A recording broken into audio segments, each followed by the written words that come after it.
WA, selamat datang di podcast Ruang Cerita. Di podcast ini kita akan membahas tentang isu, pengalaman, dan juga cerita menarik dari berbagai narasumber.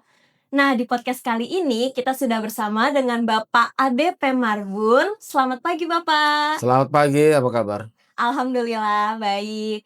Nah, Bapak Marbun ini merupakan editor dan juga widya iswara di Lembaga Pendidikan Antara atau LPA. Sebelum kita bincang lebih lanjut, kita kenalan dulu kali ya dengan Bapak Marbun. Bapak gimana kabarnya hari ini? Ya, baik, baik sekali. Alhamdulillah, baik. Nah, dengar-dengar nih ya Bapak sebelumnya sebagai wartawan ya Pak, betul Pak? Betul, saya memang wartawan di kantor Berita Antara. Oh, boleh nih Pak ceritain Bapak udah jadi wartawan itu berapa lama dan juga biasanya ngeliput bidang apa aja sih, Pak? Iya, jadi kenapa saya gabung dengan kantor Berita Antara? Pada waktu itu saya sebetulnya sudah bekerja. Jadi Mhm. saya lulus kuliah, kemudian saya sempat bekerja ya serabutan dulu ya, Oh, kira-kira beberapa bulan, ikut penelitian ini, penelitian itu termasuk juga penelitian mengenai harimau dan burung alam ya, Pak? di Waikambas Oh. di Lampung. Nah, di situ saya kira-kira 4 bulan. Kemudian saya dapat pekerjaan tetap di Jakarta. Posisinya udah lumayan waktu itu. Nah, waktu itu kan rupiah masih kuat ya. Jadi dengan uang katakanlah kita 50.000 sudah dapat benda-benda yang baik gitu loh. Nggak seperti sekarang terjadi inflasi yang Iya. yang yang yang signifikan ya. Nah, tapi saya tidak mendapatkan suatu kebebasan. Artinya saya terlambat, kira-kira 3 menit saja.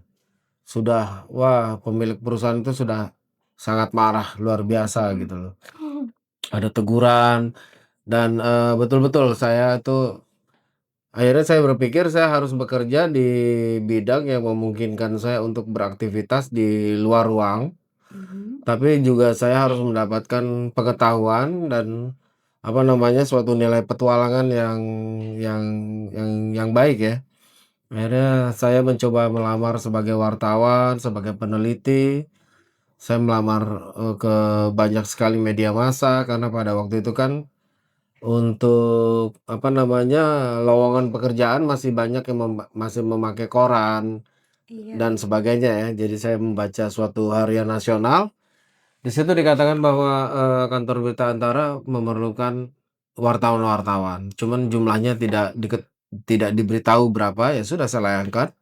Ternyata Antara memanggil. Ya sudah saya mengikuti tes demi tes, waktu itu tesnya bukan sistem gugur ya.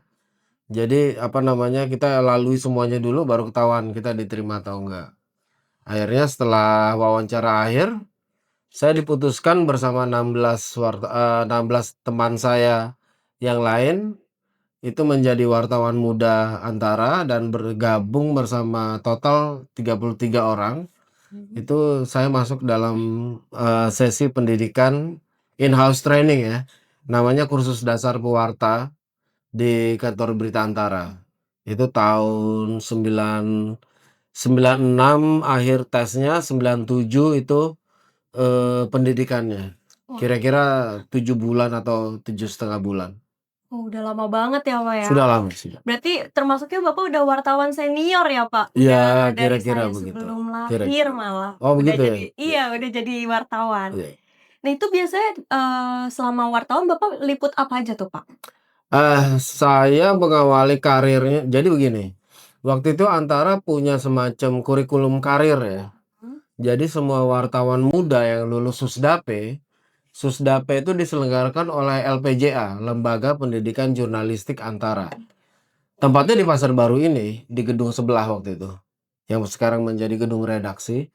Nah, kami di sana, mendapat pelajaran teori, kemudian praktek. Teori kira-kira 3,5 bulan, prakteknya 4 bulan kira-kira. Mhm. Nah, di situ juga kami belajar fotografi dan lain sebagainya. Tentu saja waktu itu belum ada media sosial ya. Iya. Tapi kami sudah diperkenalkan dengan broadcasting, computer base. Kami waktu itu kan Antara sudah memakai cara berkirim berita namanya pakai VSAT, Very Small Aperture Terminal. Jadi itu adalah kelanjutan yang lebih advance dari fax dan telex. Jadi basisnya itu adalah komputer. Nah, kita tinggal masuk ke komputernya, ke ke jaringan komputernya, kemudian editor di Jakarta menangkap, mengedit, kemudian diserahkan kepada supervisor. Nah, itu sedikit tentang cara kerja kami pada saat itu, tidak seperti sekarang pakai WA dan lain sebagainya sudah bisa. Nah, kembali ke masalah kurikulum karir. Setiap wartawan yang lulus LPJA, apakah itu jadi waktu itu wartawan ada dua jalur. Jalur yang betul-betul baru, fresh graduate, yaitu kami. Ada yang dari jalur karir yang sudah bekerja. Dia sudah menjadi pembantu koresponden atau PK, atau menjadi koresponden atau K. Direktur utama kita yang lama, Mas Ahmad Munir, itu dari jalur ini. Dia dari Surabaya dulu. Dia lama menjadi koresponden, kemudian ditetapkan untuk masuk ke dalam jalur pendidikan Susdap nih, kursus dasar pewarta. Kami angkatan 12 ya. Nah, lepas dari situ kami tidak langsung dikasih liputan pos-pos yang yang berat-berat, bukan berat-berat ya, yang menentukan lah, yang strategis gitu. Tapi kami diharuskan untuk meliput di wilayah-wilayah. Jadi wartawan, misalnya saya tuh ditempatkan di Jakarta Selatan. Jadi apapun yang terjadi di Jakarta Selatan itu menjadi tanggung jawab saya. Itu mulai dari polsek-polsek, Polres Jakarta Selatan, Koramil dan Kodim di Jakarta Selatan, kemudian kantor wali kota, pengadilan negeri, kejaksaan negeri, apalagi ya, kemudian suku dinas kependudukan, pendidikan dan lain sebagainya, pasar-pasar dan pemadam kebakaran. Jadi misalnya ada kebakaran di Pasar Majestic, saya dapat di Jakarta Selatan berdua dengan teman saya, Keli Dewanto namanya. Nah, ya kami bertanggung jawab, apapun yang terjadi 24 jam itu menjadi urusan kami. Nah, caranya bagaimana? Ya, kita harus pandai menggelar jaringan, membina hubungan, mengedepankan lobby. Jadi kalau ada peristiwa yang besar, berita awal kami telepon aja dulu ke pemadam kebakaran suku dinas Jakarta Selatan. Mas, betul ada kebakaran di Pasar Melawai. Betul mas, begini. Nah, narasumber sudah ada, faktanya benar, datanya benar, ya sudah. Kami ketik, mungkin formatnya tidak panjang-panjang ya, 5-6 paragraf, kirim, disiarkan. Nah, sesudah itu sambil berjalan baru kita ke lokasi, bikin laporan-laporan berita-berita susulannya. Begitu caranya. Nah, setelah kan awal-awal Bapak ditempatkan di Jakarta Selatan. Iya. Itu kira-kira berapa lama tuh, Pak? Setelah itu kemana lagi kah Bapak liputnya? Betul. Rencananya, skenario besarnya, penempatan di wilayah itu antara 1-2 tahun. Jadi wartawan itu ada penjenjangannya, wartawan muda, madya, dan utama. Ya, istilah itu baru dikenal tahun-tahun 2004, 2008 ya, baru ada setelah Dewan Pers menyusun uji kompetensi, diklasifikasikan seperti itu.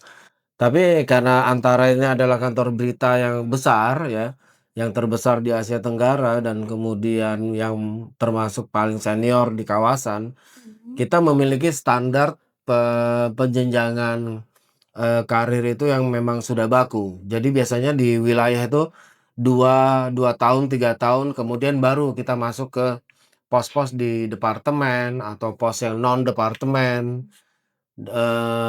Kemudian bahkan mungkin kita menempati pos penempatan yang menginternasional di badan-badan internasional kayak PBB dan lain sebagainya, itu di desk internasional biasanya. Nah, setelah itu baru diambil kader-kadernya untuk ke pos istana pada waktu itu. Biasanya begitu. Tapi ada yang menarik. Baru kami berkarir di wilayah itu kira-kira 2-3 bulan, terjadilah, gonjang-ganjing nasional, tahu kan? Apa tuh, Pak? Reformasi. Oh, yang 98, 99? Betul, Oh. tiba-tiba reformasi, tahun 97 sudah ada bibitnya. Oh, dari 97. Sudah ada bibit-bibitnya, rupiah mulai melemah, kemudian ada orasi-orasi politik di Jalan Diponegoro nomor 57, PDIP. Waktu itu PDI masih PDI saja, belum ada P-nya P-nya. gitu, iya, dan lain sebagainya, tiba-tiba terjadi reformasi. Nah, udah kacau tuh pembinaan karir. Tidak ada lagi ngepost di wilayah-wilayah, semuanya ditarik untuk meliput peristiwa yang besar itu. Mhm. Ya, saya beruntung ya, saya besar dari masa seperti itu. Jadi, naluri jurnalistik betul-betul diuji dan dieksploitir habis-habisan lah. Saya sampai mungkin dalam waktu 1 bulan, saya pulang ke rumah itu cuma 1 atau 2 kali atau 2 kali lah, Jarang pulang ya, Pak? jarang pulang. Jadi kami itu mengikuti demonstran dari mana ya, dari UNAS Mhm. atau dari UI Depok jalan kaki ke DPR rame-rame, hujan dan lain sebagainya. Sambil kami kirim laporan tiap ketemu telepon umum, Mhm. kami telepon kantor, masa mahasiswa demonstran sudah berada di ini, mereka menuju ini, dijaga oleh ini, materi demonstrasinya adalah ini, tuntutan mereka adalah ini. Di kantor sudah ada yang menampung laporan kami, ditulis ulang, kemudian dijadikan berita. Kan pada saat itu Bapak udah meliput nih, Pak. Hmm. Selain demonstran tuh kan ada yang penjarahan-penjarahan juga, Oh, itu itu Bapak termasuk termasuk. juga, Pak? Ya, penjarahan itu kan tidak terjadi cuma di Jakarta Selatan ya. Iya. Banyak, hampir merata di Depok, di Bekasi juga ada, di Jakarta Timur tentu saja Jogja Department Store, kemudian di Jalan Cideng, itu dekat, Jalan Gajah Mada, Hayam Wuruk, itu semua juga dijarah. Kemudian yang sekarang menjadi PIK itu juga dijarah. Ya, Senen juga, Pasar Senen itu, Atrium pada waktu itu ya, itu otomatis menjadi materi subjek liputan kami. Semuanya ya, Semuanya dan kejangkau. iya, sejarah bangsa itu. Jadi Iya, betul. hal yang membuat saya, senang dan, bangga menjadi wartawan adalah kami menyaksikan Iya. sejarah bangsa ini dan otomatis kawasan ya, Mhm. karena Indonesia kan yang terbesar di ASEAN. Walaupun reformasi itu merupakan buntut dari, hal yang serupa yang terjadi di Thailand, walaupun tidak akan pernah bisa menggoyang raja, tapi efek ekonominya itu terjadi ke kita. Harga naik, pemicunya kan kenaikan harga, kelangkaan Inflasi. barang, inflasi yang gila-gilaan, kemudian eskalasinya meningkat menjadi ketidakpercayaan kepada pemerintah. Terlepas apakah ini setting luar atau bagaimana, tapi itu faktanya dan itu kami catat gitu loh, kami rekam. Masih masih masih saya ingat dalam memori saya itu masih ingat. Nah, sepanjang Bapak menjadi wartawan meliput nih, Pak, kan udah lama banget pastinya ya, Pak, Mhm. dari 97 tadi. Ada nggak sih, Pak, momen atau liputan yang sangat membekas di Bapak tuh yang paling inget gitu? Semuanya saya ingat. Mhm. Saya nggak bisa bilang bahwa yang paling saya ingat adalah ini, paling ini. Tapi oke lah karena pertanyaannya begitu, ya tentu saja pertanyaan itu saya jawab begini, liputan yang paling mengesankan yang kalau Oh, iya. bicara secara kronologis ya, Mhm. itu adalah liputan pertama saya. Itu saya dapat tugas bukan sebagai siswa Susdape ya, tapi sebagai wartawan wilayah. Mhm. Waktu itu ada diskusi, tokoh-tokoh NU, Nahdlatul Ulama, di Masjid Jalan Falatehan. Saya lupa nama masjidnya, tapi itu masjid terkenal dan besar kok.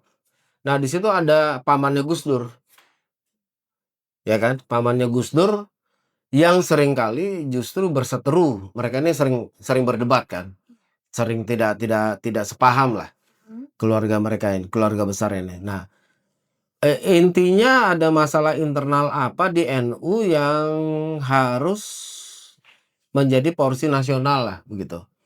Nah, lalu saya liputan itu, notabene saya tidak akrab dengan dunia NU. Saya memang bukan berlatar belakang, apa namanya, santri ya, karena saya seorang Protestan, apalagi tapi saya harus menguasai itu. Nah, ini yang saya suka dari dunia jurnalistik. Saya tidak tahu istilah-istilahnya, tapi saya harus tahu dalam waktu 5 menit, saya harus menguasai. Nah, akhirnya saya ketemu dengan senior saya juga di antara, namanya Mas Pandu, dia fotografer dan kebetulan dia lahir besar berlatar NU. Dia yang memberitahu saya, "Oh itu ini, Bapak ini nanti nanti habis ini dia pasti ngomong seperti ini kira-kira," gitu kan. "Nanti manggilnya begini dan dia membimbing, dia mentoring saya lah. Intinya begitu saya sampai kantor, waktu itu kan belum ada handphone cerdas seperti sekarang ya. Bikin berita di kantor, berita saya press kelar. Press kelar itu artinya siap tayang. Mhm. No doubt, tidak ada pertanyaan, tidak ada sanggahan, tidak ada perbaikan, ya tinggal naikin aja, tinggal siarkan. Itu liputan saya yang pertama, saya ingat sekali. Nah, liputan yang berkesan ya saya itu, apa ya, saya banyak liputan itu yang bencana alam, Oh. kerusuhan berdarah, bersenjata, Mhm. kemudian juga kerusuhan politik, pokoknya yang sifatnya, apa namanya, rusuh-rusuh begitu, saya sering gitu ya. Mhm. Saya liputan di Poso, di Aceh, di Ambon, di mana namanya, di Sampit, di Sanggau, kemudian, Semanggi 1, Semanggi 2, sebut aja, pada masa-masa itu saya ada di situ. Oh, berarti Bapak emang biasa di daerah konflik, Betul, daerah konflik, bencana betul ya, betul Pak, ya? betul betul. Nah, Dan tidak sehari 2 hari ya. oh, Saya liputan itu bisa sampai waktu itu sampai 6 minggu. bener-bener jarang pulang ya, Pak, Betul untuk betul liputan jarang ya? pulang, betul betul. Nah, pas selama, Bapak meliput nih, dampak dari daerah konflik itu yang jarang disiarkan di berita tuh apa sih, Pak? Kayak biasanya di berita tuh, menjelaskan situasinya, tapi di balik situasi itu tuh ada yang lebih parah atau ada yang lebih berdampak yang tidak disiarkan di berita, itu situasi kayak gimana tuh, Pak? Iya, jadi gini, salah satu guru saya, Pak Parni Hadi, itu kan menjadi salah satu pengajar utama Mhm. pada waktu kami masih pelajaran kelas di LPJA. Jadi adagium itu sejenis hukum ya dalam Mhm. dunia jurnalistik. Tell the truth, but only the truth. Oh. Katakan kebenaran tapi hanya kebenaran. Sacred, facts are sacred. Fakta itu suci. Jangan hianati fakta. Yang ketiga, use your wisdom. Ini yang paling susah. Pakailah kebijaksanaanmu. Mmm. Jadi, kita itu melihat sesuatu dalam waktu 2 jam, 3 jam, 5 jam, tapi harus memilih dari halaman-halaman yang kita lihat itu, mana yang harus kita tonjolkan pertama. Kalau bahasa sekarang itu point of view, POV, ya kan? Saya melihat Astrid, tapi apa yang harus saya katakan tentang Astrid pertama kali? Apa? Mungkin kacamatanya, mungkin handphonenya. Mhm. Saya mulai dari situ. Mungkin jilbab hitam yang kamu kenakan sekarang, Mhm. mungkin caramu duduk dan sebagainya. Itu sah. Tapi apa namanya, beyond fact-nya yang harus kita selesaikan terlebih dahulu di benak ini adalah apa dampaknya. Mmm. Tadi Astrid tanya, banyak kejadian tidak disiarkan, terlalu banyak.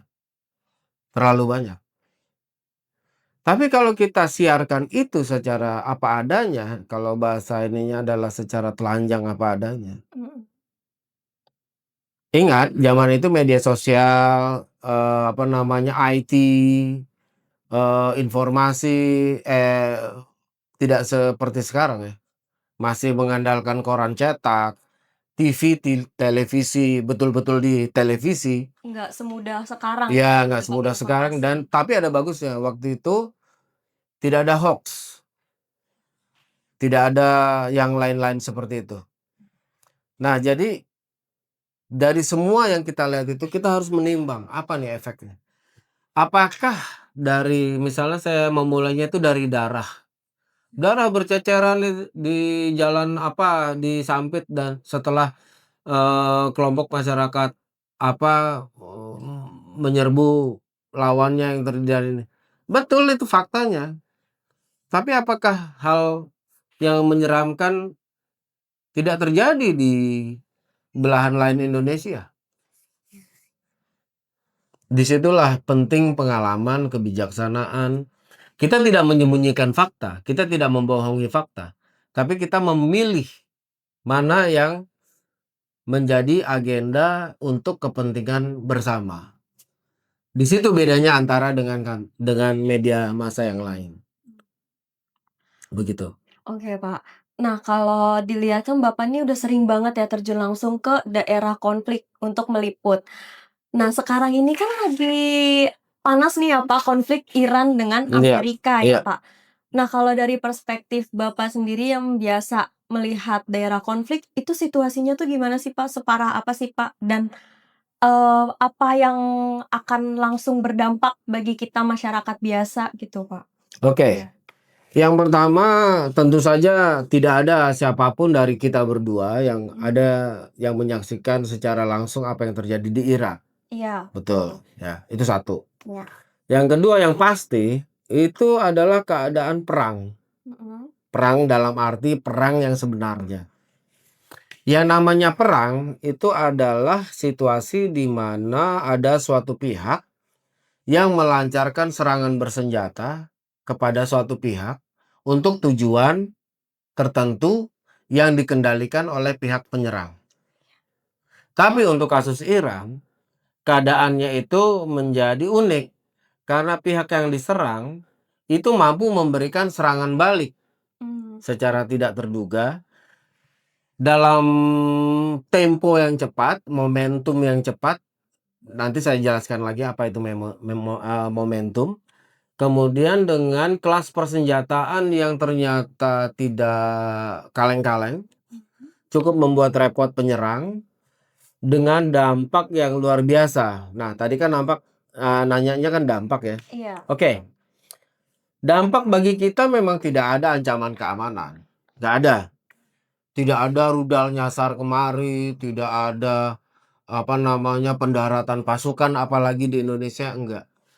Tapi sejak Perang Dunia Kedua disadari bahwa Perang Dunia Pertama malah ada dampak yang sangat mengerikan atau bisa dibilang cukup mengerikan selain dampak daripada serangan fisik tersebut. Apa itu? Ekonomi. Iya. Kemudian akses perhubungan dan lain sebagainya, kesempatan menjadi hilang. Yang ketiga adalah rasa aman. Di Perang Dunia Kedua kita tahu Jepang masuk ke Indonesia lewat Singapura. Dari Singapura mereka itu ke Palembang, kemudian ke Sumatera Barat, Bengkulu dan lain sebagainya, baru dia ke Jawa. Jawa tidak melalui Banten tapi melalui Jawa Tengah, lalu ke Jawa Timur, ke Bali, Jakarta dan lain sebagainya, dan Kalimantan tentu. Mhm. Nah, dampaknya adalah pada saat itu banyak sekali orang Indonesia itu yang diambil menjadi Romusha.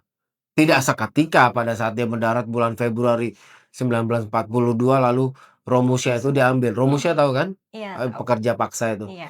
Nah, tapi kan setelah 1 atau 2 tahun kemudian Romusha diambil. Itu kan dampak. Nah, khusus tentang Indonesia, saya melihat kok dampaknya yang paling serius itu adalah ekonomi ya. Ekonomi dan bisnis. Kita tahu ya, baru-baru ini kan Menteri Urusan Haji kita, Iya. Bang Dhanil, Mhm. Dhanil itu kan dipanggil oleh apa Komisi di DPR untuk membicarakan bagaimana nih musim haji kita. Iya. Dengan perkembangan yang seperti ini, apa nih? Kita tetap memberangkatkan, tidak memberangkatkan, atau bagaimana? Ayo kita ngobrol bareng, ya kan? Dan pemerintah sedang menyiapkan beberapa skenario, ya kan? Skenario yang paling optimis adalah tetap berangkat, seperti musim-musim haji yang sebelumnya. Skenario yang paling jelek adalah tidak memberangkatkan sama sekali jika keadaan memburuk. Tapi sejauh ini kan Arab Saudi bukan negara yang mendapat suatu serangan yang paling paling paling mematikan dari Iran ya. Tidak seperti Qatar atau Bahrain atau UAE dan Kuwait. Walaupun di Arab Saudi itu ada pangkalan-pangkalan Amerika. Begitu. Oh, oke. Nah, eee, apa sih, Pak, terakhir nih, dari dampak itu, kan tentunya kita juga harus mempersiapkan ya, Pak, terutama dari dampak ekonomi, Mhm. apa yang harus kita, masyarakat, persiapkan nih, Pak, untuk dampak terburuknya ekonomi? Sedangkan dari Bapak Presiden aja sudah memberitahu bahwa, masyarakat harus dampak sulit dari efek perang itu, Pak. Kira-kira apa yang harus kita siapkan? Ya, tentu saja yang pertama yang harus disiapkan, tapi ini porsinya pemerintah ya, Iya. adalah ketersediaan BBM. Hampir tidak ada aktivitas ekonomi yang tidak melibatkan transportasi. Transportasi manusia ataupun transportasi barang. Heeh. Kalau arus informasi, itu bisa melalui ini, tapi itu pun juga digerakkan oleh listrik. Listrik itu bergantung dari generator, ya kan? Kita tahu, sumber energi Indonesia ini kebanyakan berbasis fosil, Mhm. ya kan? Iya. PLTA dan PLTU masih belum bisa memenuhi, setengahnya aja belum bisa, kebanyakan masih di Python dan lain sebagainya itu kan. Nah, itu harus diamankan dulu, ya. Nah, yang kedua adalah suplai makanan.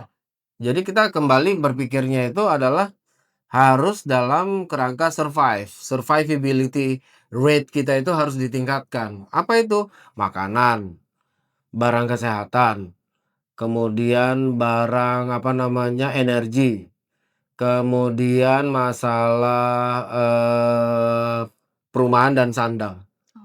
Ini yang paling pokok, ya kan? Baru kemudian kita bicara masalah entertain, kalau anak-anak sekarang masalah healing Iya. dan lain sebagainya itu nanti bisa di nomor kesekiankan dulu.